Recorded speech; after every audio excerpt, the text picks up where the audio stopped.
First things first, how are you? Good. Very good. Amsterdam. We slept like 20 hours. Yes, because we drove here after the show from Brussels, so it's the first night that we don't have to wake up to get in the van. So it felt So really nice. great. Is it important when you are on tour to get that kind of rest? The thing is, you can never get it because the shows ends at like 1 in the morning, like in between loading and like taking the merch and everything is 1, and then you get to the hotel at 1:30. So that if you go straight to blah, bed, blah, blah. check-in, boo boo boo, and then lobby call is usually like 8, 9, so you can barely sleep 6 hours today. And we're 4 people in a room, so we have to shower. But you've been doing this for quite a while.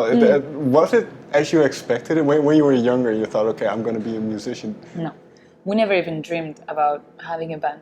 The thing is, in Spain, there's not that many female musicians, or now there's a few more, but when we grew up, we never saw any woman on stage.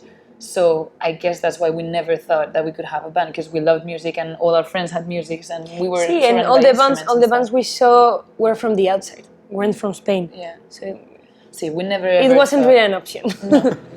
So when did it turn around then? When did you think, okay, fuck it, we're just going to do it? In the when did we start the band? Well, no, but that mentality of It just happened. It just happened. Yeah, I like saying that we didn't choose this life. This life chose us. Because when we released the first 2 songs, like we had never played a show as a 4-piece before. It was just Carlota and me who had played 2 shows with our songs, and then we released 2 songs, and then the day after we already had like emails from really important British magazines. So it all kind of started like really, really fast, and like that brought us to play a show in London, and it was yes. sold out, and to Paris, and then just like mini tours, and then releasing another. Like it was just really, really fast in the beginning.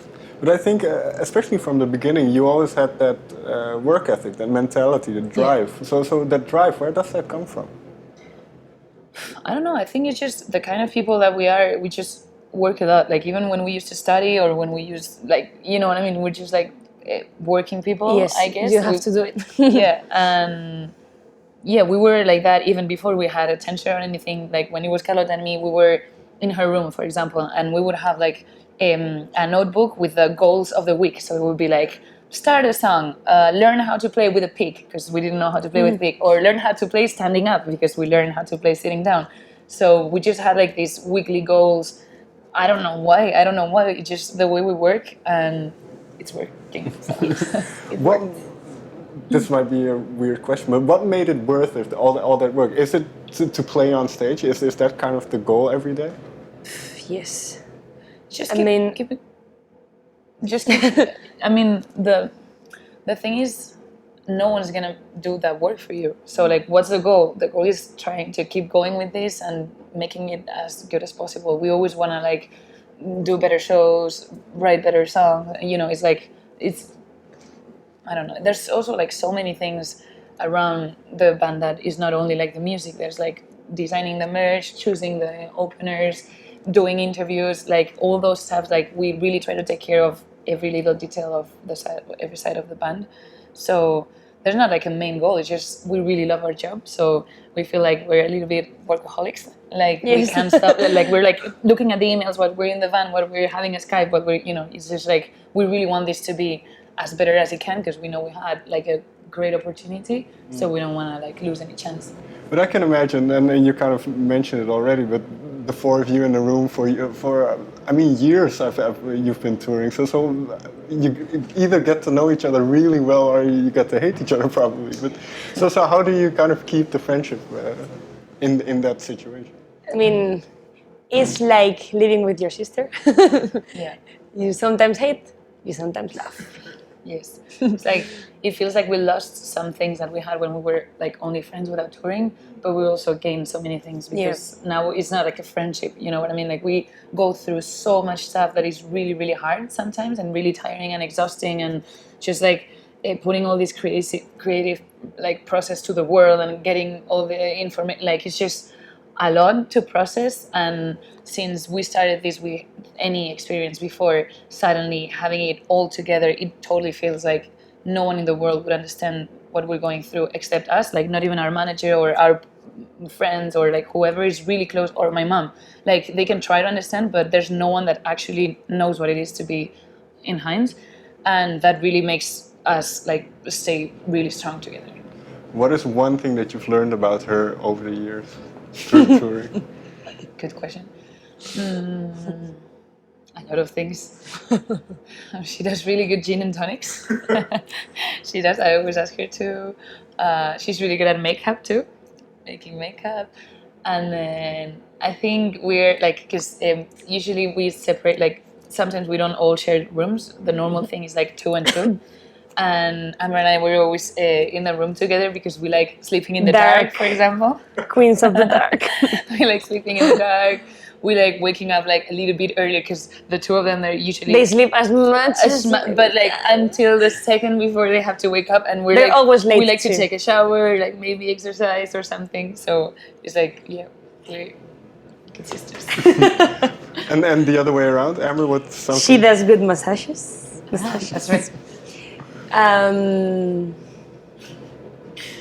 Es que she does good hair stuff. Okay. See, do that. I don't know, so many things. But what I find interesting is because you've gone through all of this together, and then the second album comes around.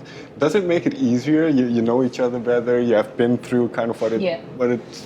Yeah, I mean, there's one thing that we learn pretty fast, but that definitely you have to learn, and it's that like the community goes before yourself. So it's like, because when you're touring, you can't choose where you're gonna eat, when you're gonna eat, when you're gonna wake up, if you're gonna go first in the shower, after in the shower, if you're gonna do the sound check now, if you want to see your family, maybe you can because you don't have time. Like there's just like such a big schedule that you can't miss because you're traveling all the time and you have all these schedules.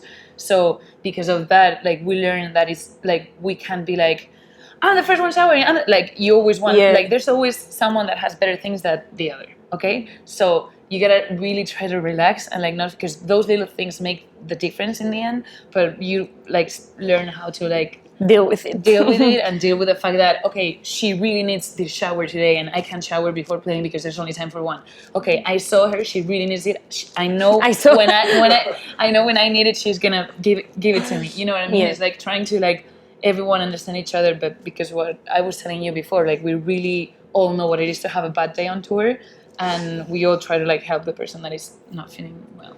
But you mentioned something interesting, which is, and I think it's the final track on the album, the one in Spanish. Yeah, it talks about kind of what it means to be home, or what the concept of a home is. And is it difficult because you travel so much and you're on the road so much? Is it difficult, for instance, when you go home? Is it a bit weird, or?